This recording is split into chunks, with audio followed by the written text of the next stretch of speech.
মায়েরা সন্তানদের সুখের জন্য সব করতে পারে, তেমনি একজন মায়ের সত্যি ঘটনা বলে শুনুন। তিনি হলেন ম্যারি অ্যান বেভান, যিনি পৃথিবীর সবচেয়ে কুশ্রী মহিলা হিসেবে পরিচিত ছিলেন। কিন্তু পুরোটা শুনলে আপনি তাকে পৃথিবীর সুন্দর মা বলে ডাকবেন। তিনি এক জটিল রোগে ভুগছিলেন, যার কারণে তার মুখ অস্থায়ীভাবে লম্বা হচ্ছিল। তার স্বামীর মৃত্যুর পর ঘরে আর কেউ সহ্য করার মতো না থাকলে চার সন্তানের জন্য তিনি অপমানজনক প্রতিযোগিতায় অংশগ্রহণ নেন এবং সেখানেই বিশ্বের সবচেয়ে কুশ্রী মহিলার খেতাব জেতেন। পরে তিনি একটি সার্কাসে যোগ দেন আর বিভিন্ন শহরে ঘুরে ঘুরে লোকের হাসির পাত্র হতেন এবং অপমান করতো তার মুখ দেখলেই। মানুষ সন্তানের জন্য কি না করতে পারে একবার ভাবুন তো। তিনি সন্তানদের ভালোভাবে লালন পালন করার জন্য, ভালো জীবন দেওয়ার জন্য অন্যের উপহাস অপমান রোজ সহ্য করতেন। তিনি 1933 সালে মারা যান। আজ অবধি আমরা মানুষকে তাদের শারীরিক গঠনের উপর বিচার করি।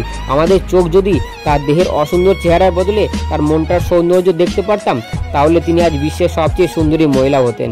আমার চোখে তো তিনি সবচেয়ে সুন্দর মানুষ এবং মা, কারণ মায়েরা কখন অসুন্দর হয় না। আপনার চোখে মহিলা কেমন তা কমেন্টে অবশ্যই জানিয়ে যাবেন।